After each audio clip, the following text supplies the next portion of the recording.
shoot, shoot, shoot, shoot, shoot, shoot, shoot, shoot, shoot,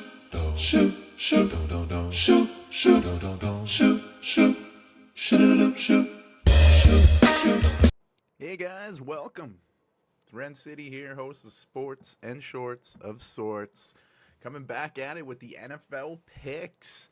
The review did not get up in time. It's Sunday. Let's get those picks out. I obviously won't predict a Thursday night game. Already predicted that.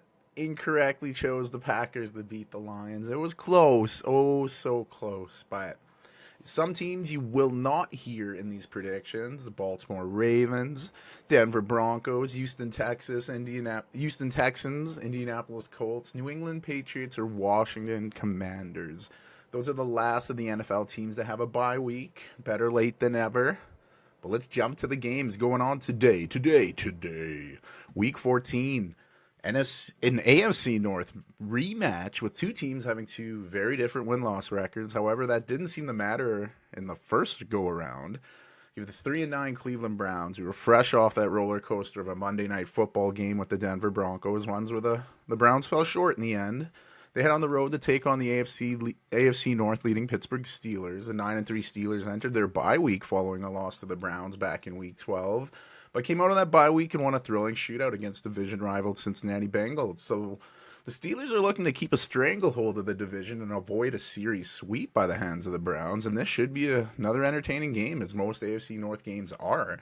And looking at the records, this shouldn't be a toss-up, but it is. Jameis Winston showing us what the Jameis Winston experience can be.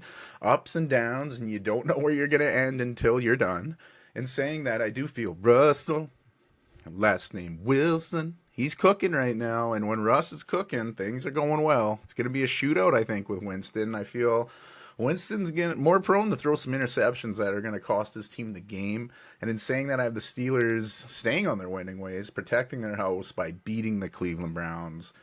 You have an NFC matchup featuring two teams that have not lived up to expectations this season. The 4-8 New Orleans Saints have the slimmest of hopes to make the playoffs, but with the free fall of the Falcons lately, like Jim Carrey and Dumb and Dumber, is saying there's a chance, and the Saints still have hope.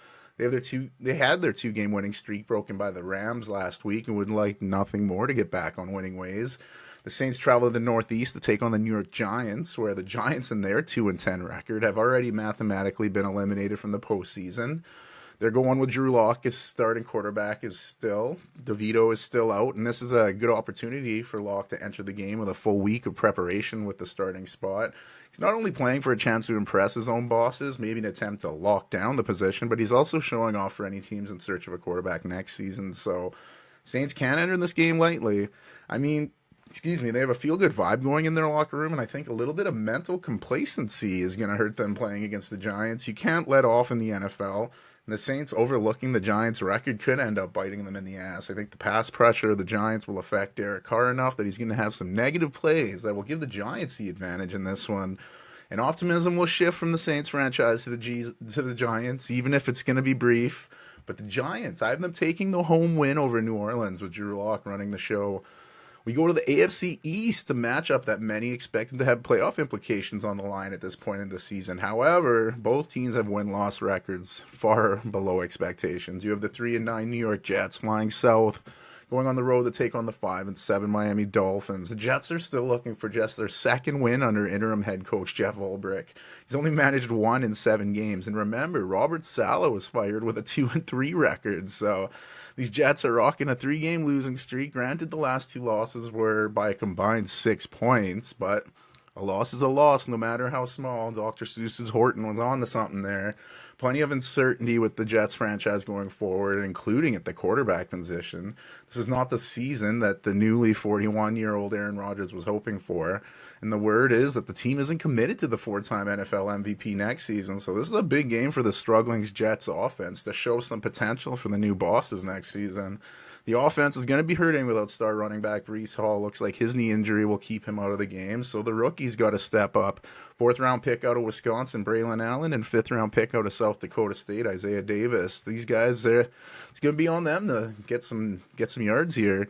The home team Dolphins had their 3-game winning streak snapped by the Green Bay Packers on Thanksgiving, but they're still in position to try to sneak into the playoffs. They have a better shot than the Jets anyway, who are still technically mathematically alive, but the Dolphins can still win out the season and have a shot getting to the playoffs. But this is where the divisional bouts become larger. The Dolphins need a win to stay alive. The Jets would like nothing more to sabotage their AFC East rivals' playoff hopes. So despite the brutal records in this game, we could have a dandy. The Dolphins' offense was clicking, as Dolphins do to communicate, and they had a big slip up against the Pack, but I'm expecting them to bounce back.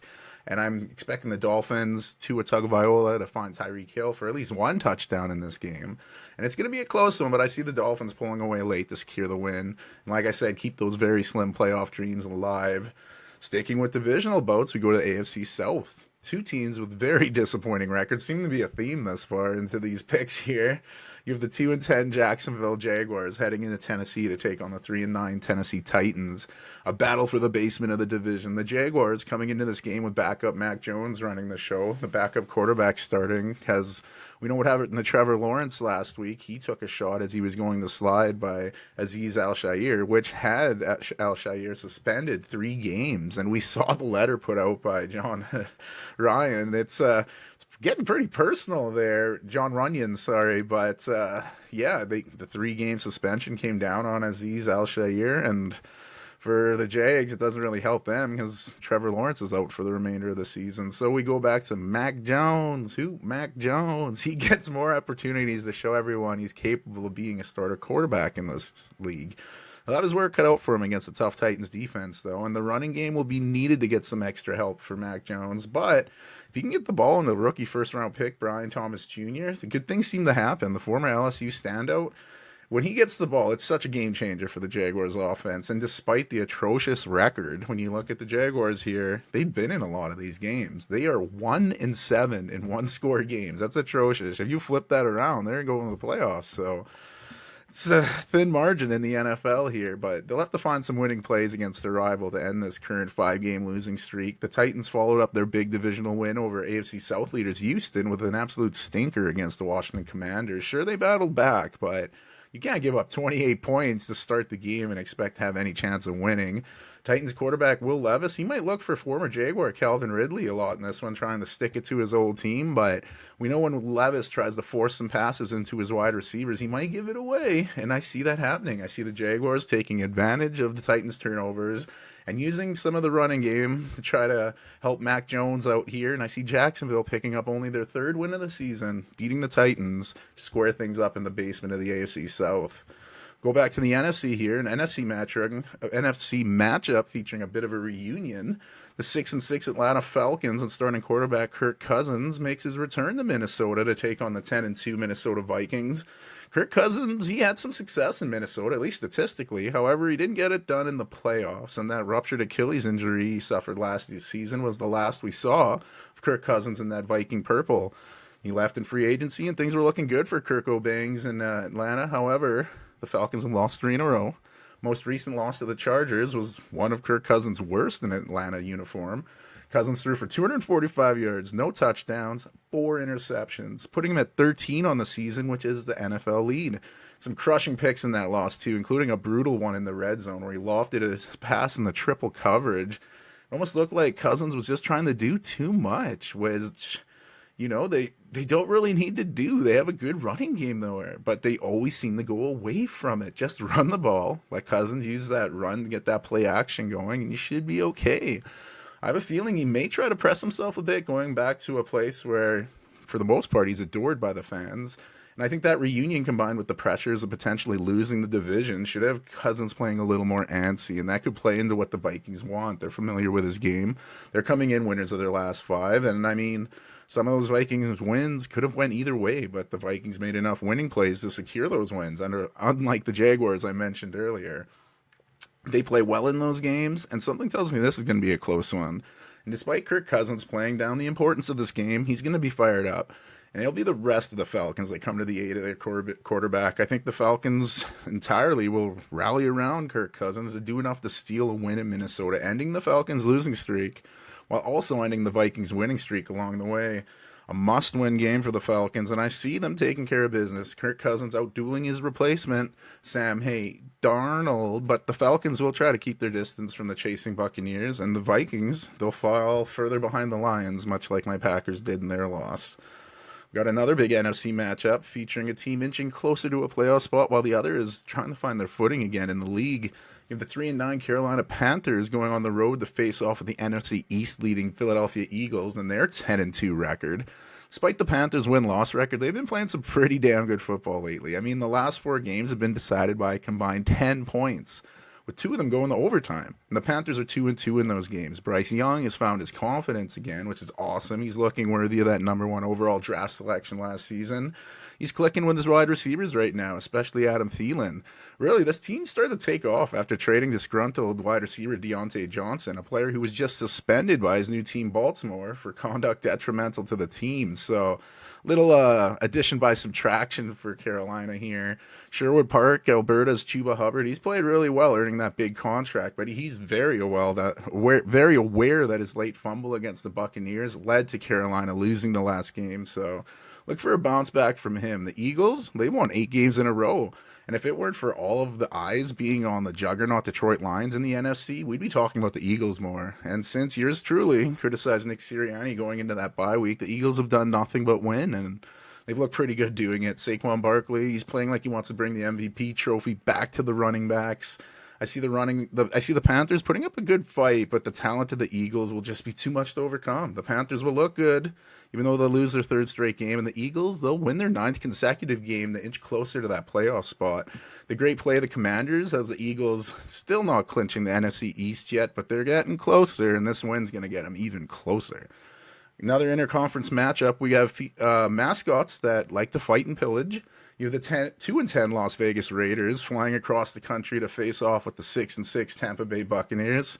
Which pirate invader will prevail? The Raiders are trying to find anything positive after their disappointing season. Gardner Minshew's out for the year with that broken collarbone. Aiden O'Connell is coming back to start at QB, returning from his finger injury. He's good to go. Desmond Ridder, he'll be in the backup role in case that injury flares up. But the Raiders have looked a little better with Scott Turner at offensive coordinator. We'll see how his growth in that role is going since he's been newly promoted, and see how he meshes with O'Connell here. Turner's had the job a few weeks now, and like I said, he's growing into the position, but if they can get any sniff of a running game, it'll just make things easier. This team is last in the NFL in rushing yards per game, and when you have that, it's hard for any play caller. For the Buccaneers, they've won 2 straight. They looked to lose last week, but pulled off a crazy comeback to win in overtime against Carolina. This team has looked to find their footing, like I said, winning 2 in a row after losing 4 in a row. They're tied with the Atlanta Falcons at 6-6, and although they lost the season series to the Falcons this season, meaning the Falcons do own the tiebreaker, the Bucs are still trying to get ahead of them in the standings to win their 4th consecutive NFC South division, and they're going to be playing like a team that's hungry. Bucky Irving's in the lineup's huge. 4th-round pick out of Oregon. It's done great things with this Tampa offense. Having him in the game's awesome. That physical running is going to set the tone. And look for Baker Mayfield to look for plenty of wide receiver Mike Evans as he's trying to keep that 1,000-yard season streak going. He's had 10 consecutive to start his career, and he's one off tying the all-time record held by Jerry Rice at 11 consecutive. Tampa Bay has 5 games left, including this one with the Raiders, and Evans is at 521 yards. Meaning he needs 479 yards over these last 5 games to extend that amazing record. They said he doesn't care about it, but the team cares about it. Baker cares about it. So I think they're going to be looking for him. All this extra motivation for Tampa Bay. I see them just moving into the victory here. Plus, they have healthier guys that are a little more talented than the Raiders, I believe. So in the battle of pirates/pillagers, I have the Buccaneers beating the Raiders. Be prepared to hear plenty of that cannon going off at Raymond James Stadium. One of the biggest and possibly most important divisional games of the weekend takes place with 2 NFC West teams. You have the 7-5 Seattle Seahawks taking their 3-game winning streak into the desert, where they'll face off with the 6-6 Arizona Cardinals. The Cardinals were leading the division before their recent 2-game losing streak, including a loss to the very same Seattle Seahawks a few weeks ago in Week 12. Plenty on the line in this one, and the winner could very well wind up winning the wild NFC West. Much like the Jameis Winston experience I mentioned earlier, the Geno Smith roller coaster is also a fun ride. He can make plays that make you go, damn. Or if you're a Seahawks fan, he'll make you say, damn, for the wrong reason. So that's why he's second in the NFL behind Kirk Cousins with 12 interceptions on the season. This is a massive game for Geno.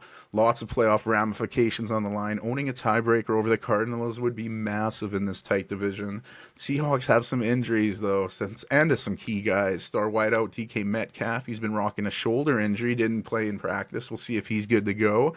If he's on the field, even if he's not making catches, his deep threat ability makes things a lot easier for Tyler Lockett or Jackson Smith and Jigba. Like, just having him on the field has it, so we'll see if he's good to go. And another guy who makes a difference when he's on the field, battering ram running back Kenneth Walker III. He's dealing with a few injuries, and he's missed practice, so we'll see if he's good to go. That two-headed beast in the backfield with Walker and Zach Charbonnet is such an asset, so a lot more will be asked out of Charbonnet if Walker's not good to go. The Cardinals, they got to get over that tough loss the week prior to the Vikings. They looked to have it wrapped up with a late field goal to extend their lead, but they lost it with just over a minute late. So now, losers of 2 in a row, the Cardinals are far from the driving seat. And I don't want to throw a must-win out there, but they need this one. If they fall a few games behind the Seahawks by losing the tiebreaker as well, that could be it for their playoff hopes. And I'm looking for Kyler Murray to play much better than his last game against the Seahawks. He certainly struggled, and a big part of it was the Seahawks killing the Cardinals' running game, holding them to 49 yards rushing as a team. I'm expecting at least triple digits out of that Cardinals rushing game in this one. Lots of James Conner, Trey Benson, Amari DiMercado, and of course Kyler Murray even scampering for some yards. So I'm expecting the Cardinals to secure this win, ending the Seahawks winning streak along the way. Sticking in the AFC, we have 2 teams that have some up and down seasons. The new look 4-8 Chicago Bears with Thomas Brown coaching his first game as interim head coach. Got promoted to offensive coordinator. Now he's got promoted to head coach. He's moving on up, replacing the recently fired Matt Eberflus, which seemed to prompt fireworks and celebrations from the people of Chicago. And like Fievel, the Bears are heading west. They're taking on the 5-7 San Francisco 49ers. Good news for the Niners as they're getting Brock Purdy back in the lineup. Quarterback's been battling a shoulder injury, so that's about it for the good news on the health front. The injury-riddled running back room is pretty beat up. Christian McCaffrey, who's had a disastrous year after his Offensive Player of the Year season last year, he's back on IR. Joining him, fellow running back Jordan Mason. So it's time to shine for 4th-round pick out of Louisville via Wisconsin.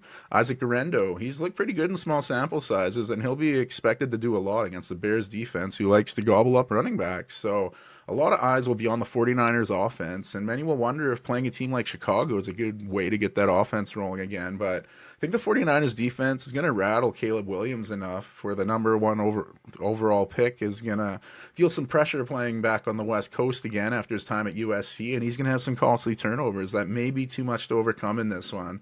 The Bears will be playing some new inspired football under a new head coach. It did not seem like Eberflus was a player favorite, and that's always a wild card coming in, that extra motivation, but I don't know if it'll be enough. I think the Bears will be there in the end, but like I said, costly mistakes by this Bears offense combined with some clutch throws by the healthier Brock Purdy will lead to the 49ers pulling off a much needed win to stay alive in that wacky NFC West I've alluded to.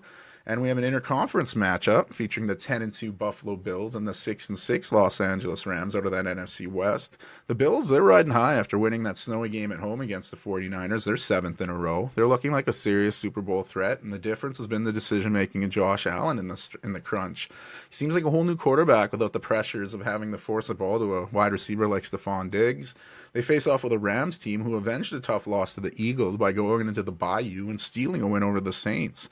The Rams are really a wild card in this one. Their defense has enough young studs to bother the high-powered Bills offense, and if Matthew Stafford's rolling, finding star wide receivers Puka Nacua and Cooper Kupp, they could pull off the upset here. And the big difference maker is Kieran Williams. If he gets going, the guy always seems to find the end zone, so that could put pressure on the Bills. And the Bills, they did just clinch a playoff spot, so maybe they'll ease up on their intensity enough for the Rams to pick up a win. Or not. I see the Bills looking like a team of destiny right now. Always a dangerous team that you wondered if they could win the big game, but now they look like they really could. They seem to be having fun out there. I mean, you're usually a happier team when you're winning, but they seem to be playing some joyful football, and that can translate into more wins going forward here. I see the Rams keeping it close early, but I see the Bills running away with it as the game goes on. The newly engaged Josh Allen will continue his hot stretch, going in the la-la land with the Bills and winning their 8th in a row. A tough loss for the Rams as they'll be in a tougher spot to try and clinch a playoff spot in that NFC West, which I've mentioned a few times as being super wide open. And that brings us to Sunday night. I mentioned about the NFC West matchup. That could be the biggest divisional bout of the weekend, but maybe we jumped the gun. This AFC West showdown's featuring two really good teams. The 8-4 Los Angeles Chargers. They go in the Arrowhead to take on the 11-1 AFC leading Kansas City Chiefs. Chargers did not play very well in their last game, but were still able to beat Atlanta Falcons. The defense stepped up, picking off Cousins 4 times, but they're going to have to step up even more. They want a chance to beat the Chiefs. These two teams faced off in week 4. The Chiefs were able to break the tie in the 4th, the game-sealing touchdown. These two teams have grown since then and have dealt with injuries along the way. The Chargers, like I said, will have to elevate this game to have a chance. I think they'll stay neck and neck with the back-to-back Super Bowl champs. But much like the Bills-Rams game, I think as this game goes on, one team's going to sneak away, and it's going to be the Chiefs. We're going to see more running back Isaiah Pacheco. We know he broke his fibula in week 2, and he missed most of the season, but he did return last week, getting a few carries, and I think they're going to work him more into the lineup here. And the Chiefs have done pretty well without him, so getting him back, it's going to be even better.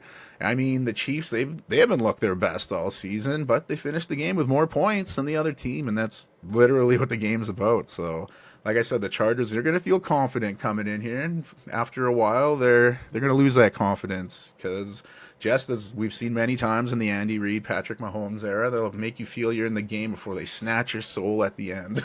Tough Chargers defense, they'll need a big stop.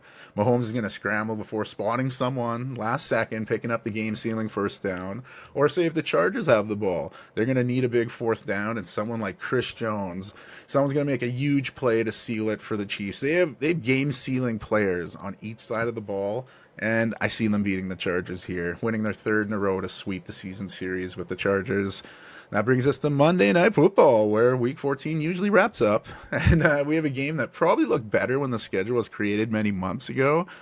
Both of these teams have the slightest chances of making the postseasons, but enough of a chance to make this potentially a good one. At least that's what we're hoping for. You have the 4-8 Cincinnati Bengals heading to Dallas to take on the 5-7 Dallas Cowboys.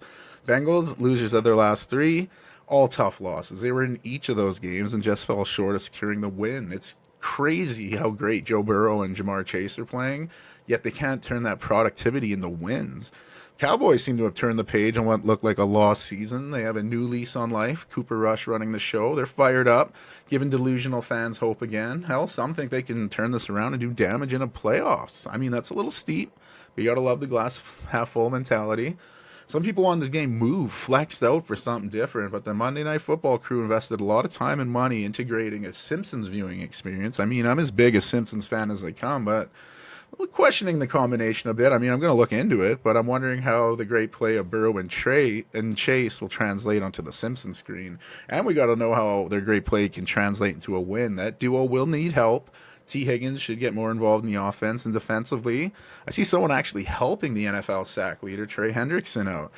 The Bengals pass rusher leads the league with 11.5 sacks, yet the Bengals are tied for second last as a team with just 21. He's literally doing it all. If he can get any extra help to get pressure on Cooper Rush, it should be enough to sway the game for the Bengals here. And there's going to be tons of pressure on Chase Brown not to fumble. The London, Ontario native, he's done well, but that ball security, if he can hold on to the ball, the Bengals, they're going to end this losing streak, cutting short any Super Bowl aspirations these confused Cowboys fans have started thinking about in their brief winning streak. So look for the Bengals to get back on the winning terms here.